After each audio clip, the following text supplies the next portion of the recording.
नमस्कार मित्रों।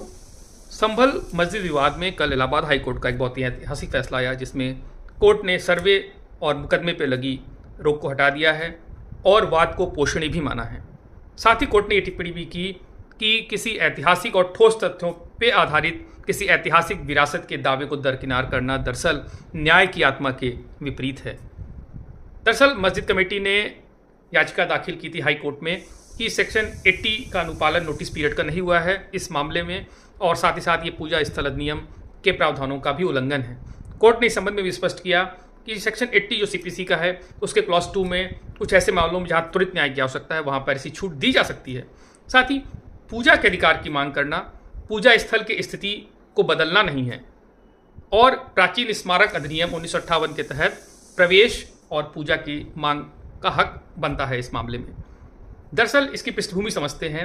इस मामले में संभल की जिला अदालत में एक वाद दाखिल किया जाता है कि जो ये संभल की मस्जिद है, दरअसल ये मूल रूप से हरिहर महादेव का मंदिर थी, और इस संबंध में एएसआई जो कि पुरातात्विक सर्वेक्षण विभाग है उसने 1920 में इसको एक ऐतिहासिक स्मारक के रूप में भी इसको घोषित किया था, संरक्षित स्मारक का दर्जा भी प्रदान किया था। और उन्होंने ये भी कहा कि इसमें ऐसे कुछ प्राचीन चिन्ह और अवशेष हैं, कुछ स्थापत्य कलाएँ हैं जो सीधे सीधे मंदिर के होने का सबूत देती हैं।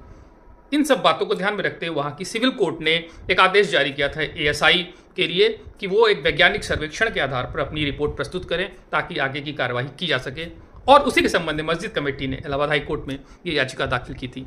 तो अब जबकि याचिका खारिज हो चुकी है तो सर्वे का जो रास्ता वो खुल चुका है और वाद जारी रह सकता है, और ये होना भी चाहिए। मुझे लगता है कि ये न्यायोचित है, क्योंकि ऐतिहासिक तथ्यों की जानकारी होने में कोई भी रोक नहीं लगा सकता, क्योंकि ये तो न्याय की पहली मांग है। प्राकृतिक न्याय का सिद्धांत है कि वस्तु स्थिति का पता तो होना ही चाहिए, और अब जबकि ये हो चुका है तो मुझे लगता है कि ये स्वागत योग्य एक फैसला है। आगे जो अपडेट्स होगी आपको देंगे। शुक्रिया।